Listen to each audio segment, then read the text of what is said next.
الحمد للہ رب العالمین والصلاة والسلام علی سید الانبیاء والمرسلین اما بعد فاعوذ باللہ من الشیطان الرجیم بسم اللہ الرحمن الرحیم۔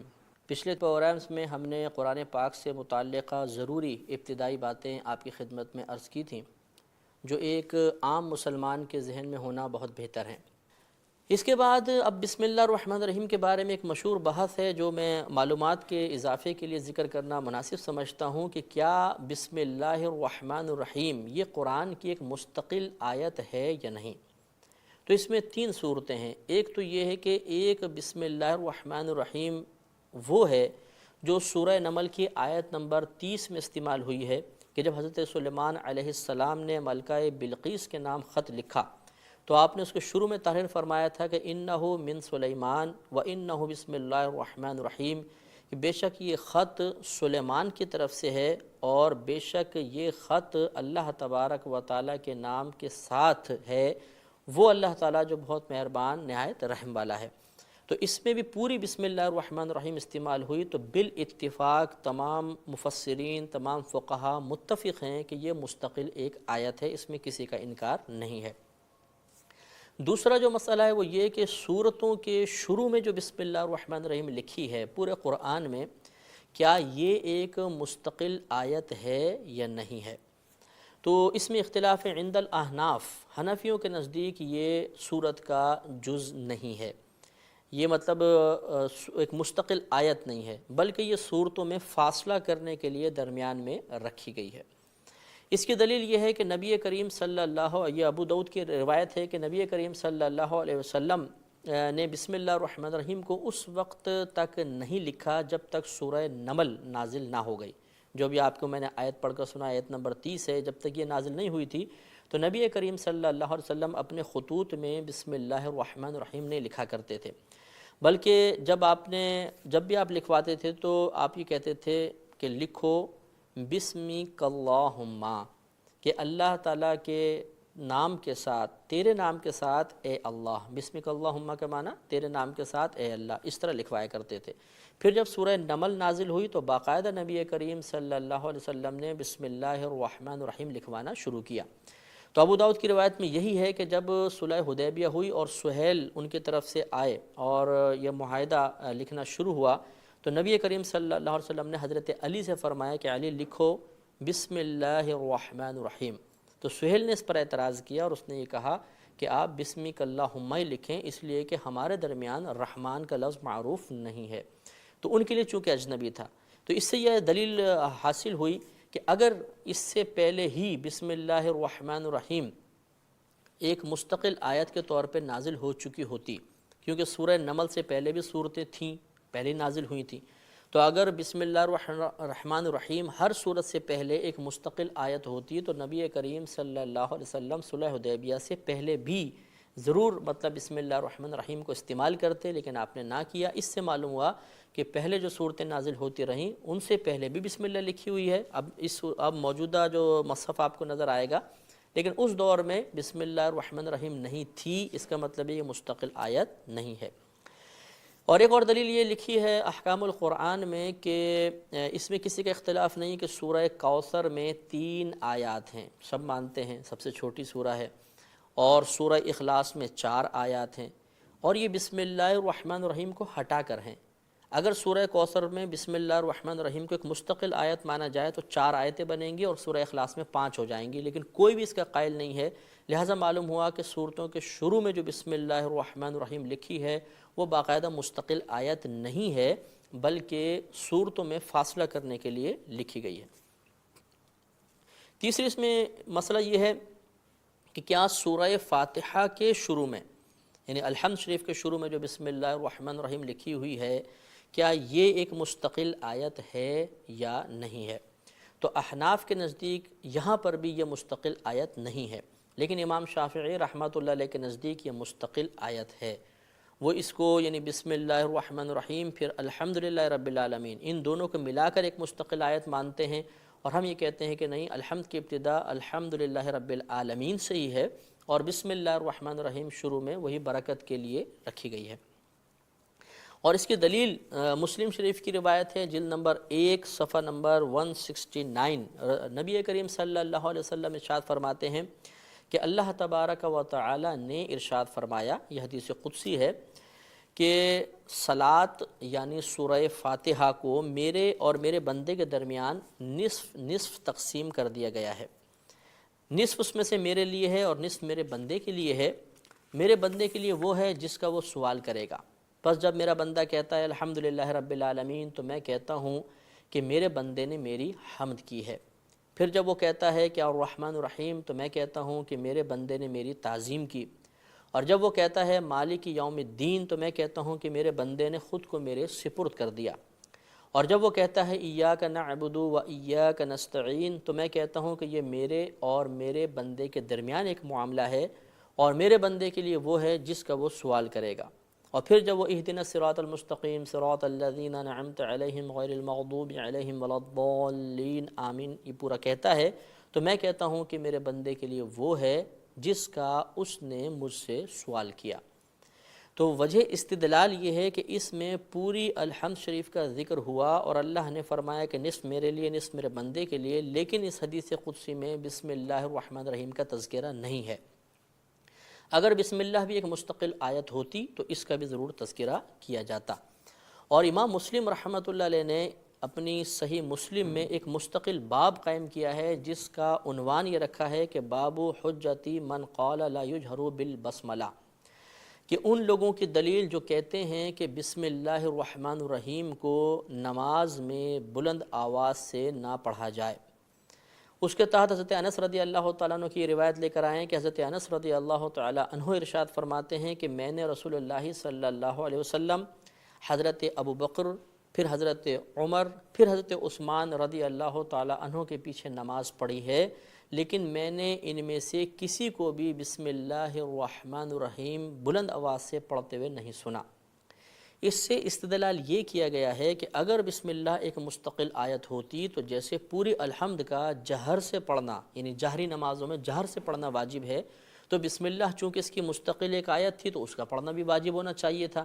لیکن چونکہ خود حضرت انس رضی اللہ تعالی عنہ، جنہوں نے پورا نبی کا زمانہ پایا، پھر حضرت ابو بکر کا، پھر حضرت عمر کا، پھر حضرت عثمان کا زمانہ پایا، تو انہوں نے خود یہ ارشاد فرمایا کہ میں نے بارہا ان کے پیچھے نمازیں پڑھی، میں نے بسم اللہ الرحمن الرحیم کو جہراً پڑھتے ہوئے نہیں سنا۔ اس کے بعد ہم اس بات پہ کلام کریں گے کہ بسم اللہ الرحمن الرحیم کہاں کہاں پڑھنی چاہیے اور کہاں نہیں پڑھنی چاہیے۔ تو اس میں ابو داؤد کی وہ روایت ابھی آپ کی خدمت میں عرض کی کہ نبی کریم صلی اللہ علیہ وسلم نے ارشاد فرمایا کہ ہر وہ ذی شان کام جس سے پہلے بسم اللہ الرحمن الرحیم نہ پڑھی جائے وہ بے برکت ہوتا ہے، لہٰذا ہر جائز اور اچھے کام سے پہلے ہمیں بسم اللہ الرحمن الرحیم ضرور پڑھنی چاہیے۔ لیکن یاد رکھیں کہ اگر کوئی حرام کام ہو، حرام بھی دو طرح کے ہوتے ہیں، ایک حرام ظنی ہوتا ہے، ایک حرام قطعی ہوتا ہے۔ حرام قطعی کا مطلب کہ خود قرآن نے واضح طور پہ اس کی حرمت کو ذکر کیا، جیسے سود کا معاملہ ہے یا زنا ہے یا چوری ہے، ان کی حرمت قطعی ہے، یعنی خود قرآن سے ثابت ہے۔ تو اگر کوئی حرام قطعی کام کرے معاذ اللہ اور اس سے پہلے بسم اللہ الرحمن الرحیم پڑھ لے تو فقہائے اسلام نے اس کو کفر قرار دیا ہے۔ لہذا معاذ اللہ کسی نے جوا کھیلا شراب پینے سے پہلے یا معاذ اللہ زنا سے پہلے اگر کسی نے بسم اللہ پڑھ لی تو اس کے لیے حکم کفر رکھا گیا ہے۔ اور فضول کاموں سے پہلے بھی بسم اللہ سے اجتناب کرنا چاہیے، اچھے کاموں سے پہلے ہی بسم اللہ پڑھنی چاہیے۔ اور نماز میں الحمد شریف سے پہلے بسم اللہ الرحمن الرحیم پڑھنا سنت کریمہ ہے، اور اس کے بعد جتنی صورتیں ہم پڑھتے رہتے ہیں نماز میں ان سے پہلے بسم اللہ الرحمن الرحیم پڑھنا مستحب ہوتا ہے۔ تو یہاں تک ہم نے الحمد سے پہلے، کیونکہ الحمد کی تفسیر شروع کرنا ایک ذیشان کام تھا اور ہمارے نبی کریم کا حکم ہے کہ اس ذیشان کام سے پہلے، ہر ذیشان کام سے پہلے بسم اللہ پڑھنی چاہیے، تو ہم نے بسم اللہ کی وضاحت کی۔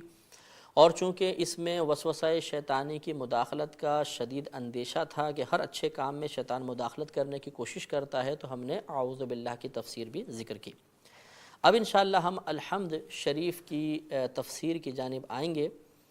ترتیب قرآن کے اعتبار سے الحمد شریف پہلی صورت بنتی ہے، نزول کے اعتبار سے یہ پہلی نہیں ہے، اور اس کے احادیث کریمہ میں کئی نام ذکر کیے گئے ہیں. پہلے ہم نام پر گفتگو کریں گے، پھر اس کی مزید تفصیل انشاءاللہ عرض کی جائے گی. یہ یاد رکھیں کہ کسی بھی شے کے کثیر نام اس شے کی عظمت پر دلالت کرتے ہیں. یہ ایک اصول ہوتا ہے کہ کسی کے بہت زیادہ نام ہوں گے تو اس سے یہ پتہ چلتا ہے کہ اس کی شہرت زیادہ ہے، اس کی عظمت زیادہ ہے کہ اس کو اتنے سارے نام دیے گئے ہیں. تو احادیث کریمہ میں حمد شریف کے لیے، الحمد شریف کے لیے بھی بکثرت نام استعمال ہوئے ہیں. چند مشہور نام اور ان کی وجہ تسمیہ میں آپ کی خدمت میں عرض کرتا ہوں. مثلا اسے فاتحۃ الکتاب کہا گیا. فاتحہ معنی ہوتا ہے کھولنے والی. چونکہ یہ کتاب اللہ کی ابتدا کرنے والی ہے، کتاب اللہ کو گویا کہ یہ کھولنے والی ہے، لہٰذا اس کا نام رکھا گیا فاتحۃ الکتاب. اس کا نام ام القرآن بھی ہے اور اس کو ام الکتاب بھی کہتے ہیں. لفظ امن ویسے تو ماں کے لیے کہتے ہیں، حقیقتاً ام کا معنی ہوتا ہے جڑ یا اصل. چونکہ ماں بھی بچے کے لیے اصل بنتی ہے، اس لیے ماں کا نام بھی امن رکھا گیا ہے. ویسے ام کا معنی ہوتا ہے اصل. تو چونکہ یہ بھی قرآن کی اصل ہے اس لیے اس کو ام الکتاب کہا گیا. اب یہ قرآن کی اصل کس اعتبار سے ہے تو اس کے بارے میں مفسرین نے بیان فرمایا کہ قرآن عظیم میں اگر ہم تمام مضامین پر غور کریں تو 4 قسم کے مضامین ہمارے سامنے آئیں گے. ایک اللہ تبارک و تعالیٰ کی توحید، وحدانیت، اس کی ذات و صفات کا تذکرہ ہے. دوسرا نبوت کا تذکرہ ہے. تیسرا اس میں آخرت کا تذکرہ ہے. اور چوتھا اس میں قضاء و قدر ہے، یعنی اللہ تبارک و تعالیٰ کے فیصلے، اللہ تبارک و تعالیٰ کی طرف سے نازل کردہ آزمائشیں اور بندوں کا اس پہ پورا اترنا. اگر حمد شریف پر غور کریں تو یہ 4 چیزیں اس میں پائی گئی ہیں.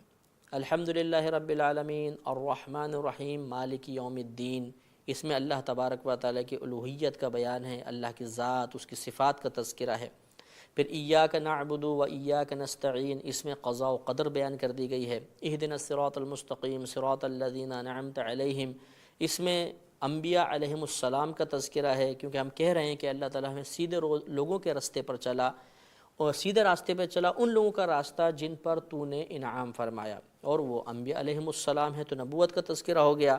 اور اس کے بعد غیر المغضوب علیہم ولا الضالین، ہم کہتے ہیں کہ اللہ تعالیٰ ہمیں ان کے راستے پہ نہ چلا جن پر تیرا غضب نازل ہوا اور جو گمراہ ہو گئے. تو اس میں پھر آخرت کا تذکرہ ہے کہ آخرت میں عذاب ہوگا وہ گمراہ جو شخص ہوئے. اسی طرح مالک یوم الدین میں بھی آخرت کا تذکرہ ہے. تو چونکہ قرآن پاک کے مضامین کا خلاصہ اس صورت میں جمع کر دیا گیا اس لیے اس کو ام الکتاب کہا گیا.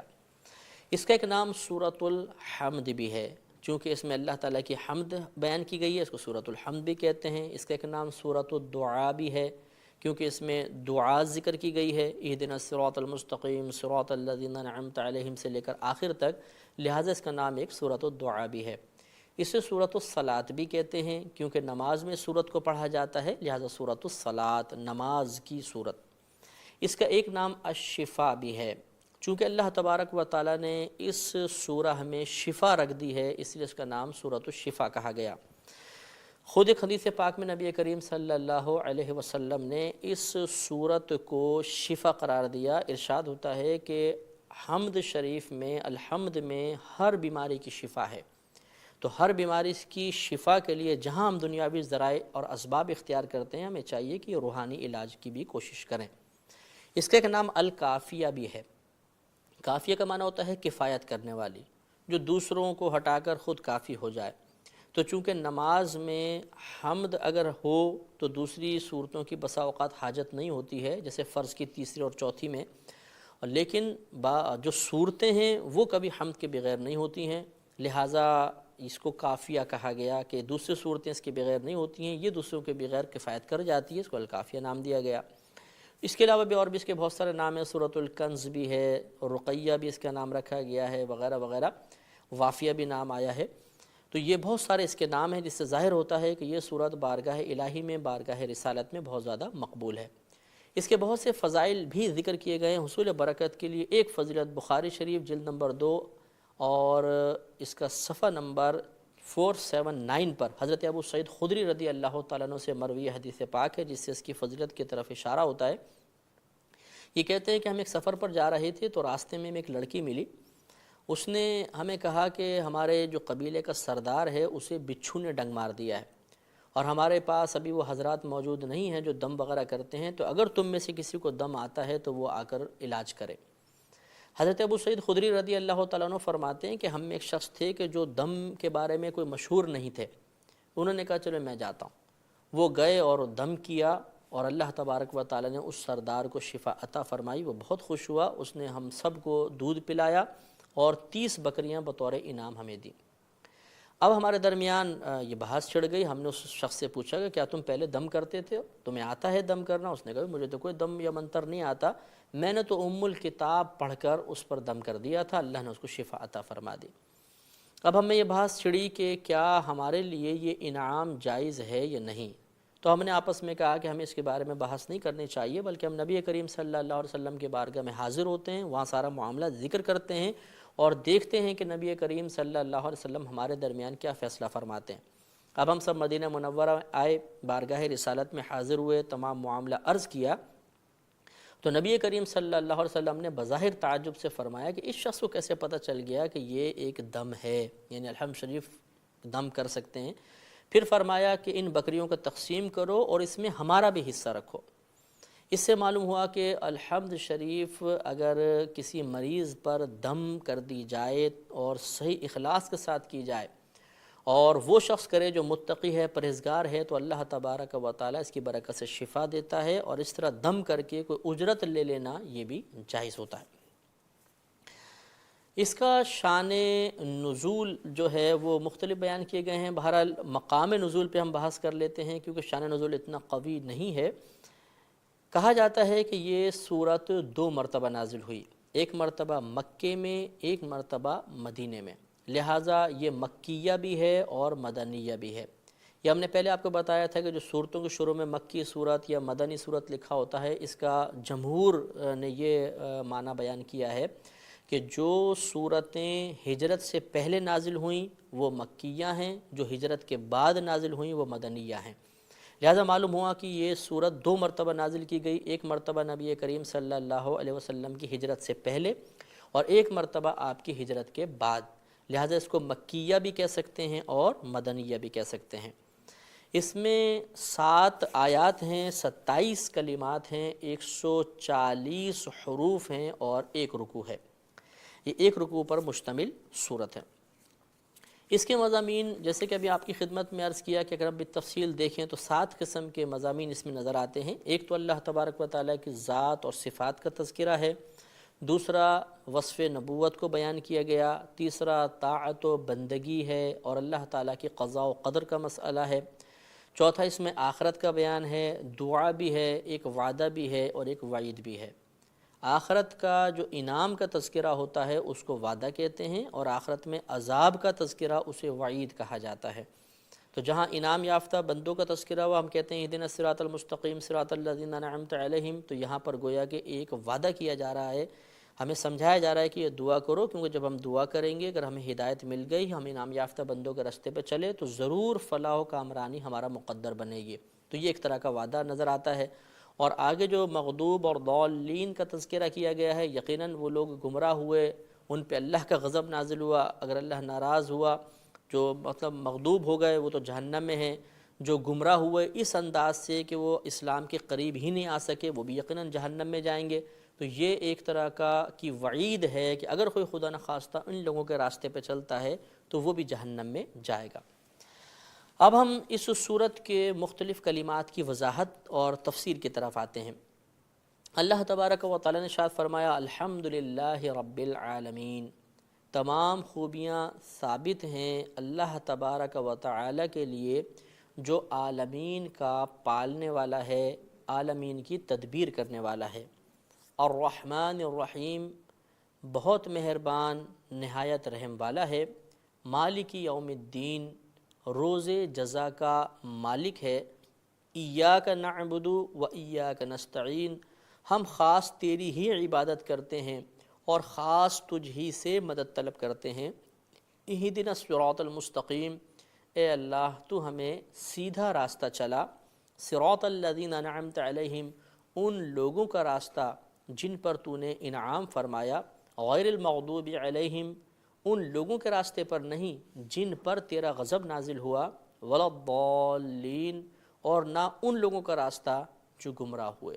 اور آخر میں ہم کہتے ہیں آمین، کہ اللہ تعالیٰ تو اس دعا کو اپنی بارگاہ میں قبول فرما لے۔ تو یہ لفظی ترجمہ تھا۔ ہم اس کے الفاظ کی وضاحت کی طرف آتے ہیں اور پھر انشاءاللہ اس کی مختصراً تفسیر، ضروری تفصیل بھی عرض کی جائے گی۔ اللہ نے فرمایا الحمدللہ رب العالمین، اس میں سب سے پہلے لفظ استعمال ہوا الحمد۔ حمد کا معنی ہوتا ہے، ویسے لغوی معنی ہے تعریف کرنا، اور اس کی اصطلاحی تعریف یہ ہوتی ہے، یعنی خاص ایک معنی اس کا یہ ہوتا ہے کہ کسی کی اختیاری خوبی پر اس کی تعظیم کی نیت سے تعریف کرنا، چاہے اس نے ہم پر انعام کیا ہو یا نہ کیا ہو۔ جیسے مثال کے طور پر حاتم طائی گزرا ہے، کافر تھا، ویسے بہت سخی آدمی تھا، اب اس نے سخاوت کو اختیار کیا تھا، باقاعدہ وہ سخاوت کا مظاہرہ کیا کرتا تھا، تو یہ اس کی ایک اختیاری خوبی ہوئی۔ اب اگر کوئی اس کی تعریف کرے اس سخاوت کے حساب سے تو اس کو حمد کہا جائے گا، اور اس کی اگر تعظیم کی نیت سے کریں تو یہ حمد ہوگی۔ اب اس نے ہم پر تو کوئی انعام نہیں کیا، تو چاہے انعام کرے نہ کرے، اگر ہم کریں گے تو یہ حمد ہے۔ اسی طرح اللہ تبارک و تعالی کی تعریف جو کی جاتی ہے اسے بھی حمد کہا جاتا ہے، کیونکہ یہ تمام اختیاری خوبیاں ہوتی ہیں اللہ تبارک و تعالی نے جو اپنے لیے محبوب رکھی ہیں صفات، اللہ تبارک و تعالی کی ان صفات کے لحاظ سے تعریف کرنا یہ حمد کہلاتا ہے۔ اس کی مزید وضاحت مدح اور شکر کی تعریف سے اور زیادہ ہوگی۔ مدح ایک آپ نے لفظ سنا ہوگا، یہ مدح کا مطلب ہوتا ہے کسی کی غیر اختیاری خوبی پر اس کی تعریف کرنا۔ غیر اختیاری خوبی، مثال کے طور پہ ایک پھول ہے، بڑا خوبصورت لگا اور ہم نے اس کی تعریف کی، کتنا خوبصورت پھول ہے، کتنا پیارا پھول ہے۔ اب یہ پھول کی خوبصورتی اس نے خود اختیار نہیں کی، یہ تو اللہ نے اس کو عطا فرمائی ہے، تو اس کو حمد نہیں کہیں گے بلکہ مدح کہا جائے گا۔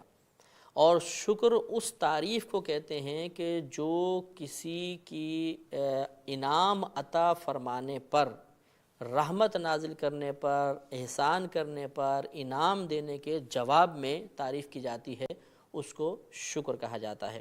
لہذا اللہ تبارک و تعالیٰ کی جب ہم تعریف کریں گے کبھی وہ حمد ہوتی ہے اور کبھی شکر ہوتا ہے۔ اس کے بعد ہے الحمدللہ، اللہ کا تذکرہ آیا۔ اچھا یہ بھی یاد رکھیے کہ الحمد کے اوپر جو الف لام ہے، کلام عرب میں یہ جو اسماء سے پہلے الف لام آتا ہے یہ مختلف معانی کے لیے استعمال ہوتا ہے، جیسے انسان، الانسان، معنی میں فرق آئے گا۔ اس طرح حمد اور الحمد کچھ معنی میں فرق ہو جائے گا۔ تو یہ جو الحمد پہ الف لام ہے اس میں بھی مختلف اقوال ہیں، زیادہ بہتر قول یہ ہے کہ یہاں پر الف لام استغراقی ہے۔ الف لام استغراقی سے مراد وہ الف لام ہوتا ہے کہ جس اسم پر یہ الف لام داخل ہوتا ہے وہ اسم جتنی چیزوں پر بولا جاتا ہے وہ تمام چیزیں مراد ہوں گی۔ مثال کے طور پہ لفظ حمد، یہ جتنی بھی ایسی تعریفیں ہیں جو کائنات میں ہو رہی ہیں ان پہ لفظ حمد بولا جائے گا۔ اب یہ الف لام جو اس پر آیا یہ استغراقی ہے، تو اس کا مطلب یہ ہوگا کہ حمد جتنی بھی کائنات میں ہو رہی ہیں وہ سب اللہ کی ہیں، وہ اللہ کے لیے ہیں۔ اب یہاں ایک چھوٹا سا اعتراض ہو سکتا ہے کہ یہ کیسے ہو سکتا ہے؟ مثال کے طور پہ ہم کبھی انسان کی تعریف کر رہے ہیں، کبھی ہم تصویر کی تعریف کر رہے ہیں، کبھی ہم اور چیزوں کی تعریف کرتے ہیں۔ اگر حمد کا وہ معنی ہم لے لیں کہ اختیاری خوبی کے اوپر، تب بھی اللہ کے علاوہ ہزارہا مخلوق کی تعریف ہو رہی ہے، تو یہ کہنا کہ ہر حمد اللہ کے لیے ہے تو یہ تو بات سمجھ میں نہیں آتی ہے۔ اس کا جواب علماء کرام نے یہ دیا ہے۔ مسئلہ یہ ہے کہ اگر ہم کسی بھی چیز کی تعریف کرتے ہیں تو حقیقتاً وہ اس شے کی تعریف نہیں ہوتی ہے بلکہ اس کے بنانے والے کی، یا جو نعمت اس شخص کے پاس ہے وہ عطا کرنے والے کی تعریف ہے، اس شخص کی نہیں ہے۔ ہم ایک مثال سے میں آپ کو بات سمجھاتا ہوں کہ مثال کے طور پہ ایک تصویر ہے، اگر ہم تصویر کی تعریف کرتے ہیں تو حقیقتاً ہم تصویر کی تعریف نہیں کر رہے بلکہ بنانے والے کی تعریف کر رہے ہیں، کیونکہ جب آپ کہیں گے واہ کتنی خوبصورت تصویر ہے تو اس کی خوشی ہوگی بنانے والے کو، مصور خوش ہوگا کیونکہ اس نے اس کو بنایا ہے۔ انشاءاللہ عز و جل اگلے پروگرام میں ہم بقیہ الحمد شریف کے معاملات اور اس کے الفاظ اور کی تفسیر ذکر کریں گے، چونکہ اب ہمارے پروگرام کا وقت ختم ہو رہا ہے۔ انشاءاللہ اگلے پروگرام تک کے لیے اجازت دیجیے۔ السلام علیکم۔